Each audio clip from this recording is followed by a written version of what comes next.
Honestly, this is beautiful, I think. I love this so much. So we have actual dot comments in here, and we have an actual module system, which I don't think I told anybody about, like, ever, if I remember it correctly. But yeah, modules can look like this. You can define modules inside files, but files by themselves are modules. So this is quite standard. Before this, modules just used to be tables, which is suboptimal. You do not want modules to be tables, because then your module is just equal to the value of it, which is, you know, not always what you want here.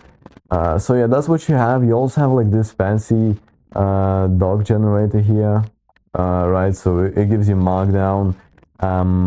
You also have what? Yeah. Oh, you also have like normal public versus private semantics, which is always good. It doesn't fucking suck. /example/docs.rv looks like this. So if you print like the module, it sort of looks like a table because it's a hash map as well. But it's not a hash map like as much as a table, if that makes sense. You know, you can optimize it a lot better than that. You can probably like do a linear scan over it in case you export less than 50,000 billion trillion items. Which is what you should probably do here. So yeah, docs just look like this. Triple dose, they like remove the white space at the start. So this is stolen from Bash, but it's like not in a syntax that's super confusing. So yeah, is that we also have what? Yeah, this is the module demo, and yeah, they're gonna look like this. So I'm thinking build.rv should look like this. But let me first of all. Imports are gonna look like that, right? They look like this now. So you just import the file, and that's it, and that's the end of the story. And B is just bound to that namespace, to that module. And then you can like reload it, whatever. When you access it, it's like not equal to this value, whatever. Yeah, is that kind of similar to how tables used to work, but now we have a lot more possibilities here. Like hot module reloading doesn't rely on like mutating the table and hoping that it's not copied, because what if it's copied somewhere down the line? And you have this, right? So you can import a module like that. So let's say it's b.rv or it's b/. So if it's b/, it's gonna be like, yo, if it has root, import this as just root, right? So it's the same as root.rv, possibly, maybe not. I feel like not doing it low key, but yeah, maybe it's that. But if it doesn't have root, you just import all of the tables. So b/a.rv, and all of that is imported as like a equals it's imported as a equals b/a.rv. Same for the other modules. You know, that makes sense. And obviously, since you're just giving it a table, right, it's going to be a macro here. Possibly, maybe not. It should probably be a macro though. You can bind stuff. Right, you can say, yo, JSON is JSON final fast forever. You give it like a proper name instead of just hoping that it's like this. You probably want it to be like that. And you're gonna have like get modules, like actual get modules. But for that, I'll need to like design a normal system, a system that doesn't fucking suck somewhere in your home directory, which caches all of them at like certain tags. I'll also do like tags like this, but I'm thinking I don't like have this, right? I don't let it like auto increment my semantic version, because there's a lot of possibilities for a lot of like people to get pwned, which I don't want that. And obviously you can still get pwned whether you like specify a tag or not, as long as it's like from the internet. Anybody can just rewrite the git history.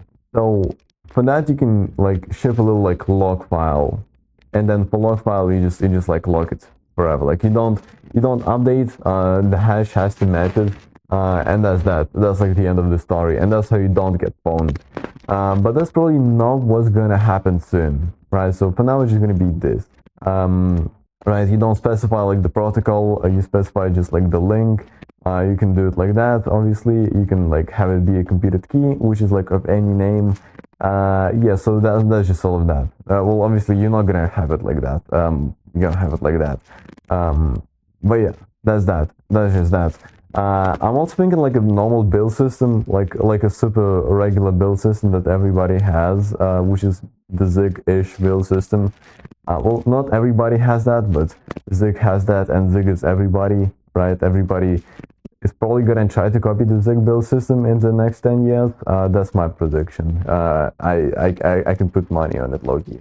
So you'll be able to like b.step whatever, FNC, and then run whatever. But it's gonna be a lot simpler than Zig because there's just a lot less complexity in a language like this than in Zig. So you can have it like that. B packages all of this. Name is gonna be the display name. The actual name is gonna be different. This is probably not gonna be here. This is probably gonna exist.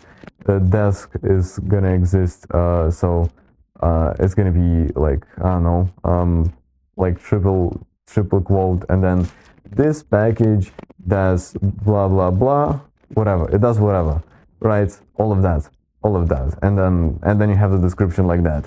And the thing with that is that you can actually pass a Revo file without that much trouble. Now, obviously, you can't pass that easily, so you can actually execute it normally, right? You can execute it with an actual Revo VM, but you sandbox. You don't give it like IO. You make sure that IO functions are. You make sure that IO functions are not imported, right?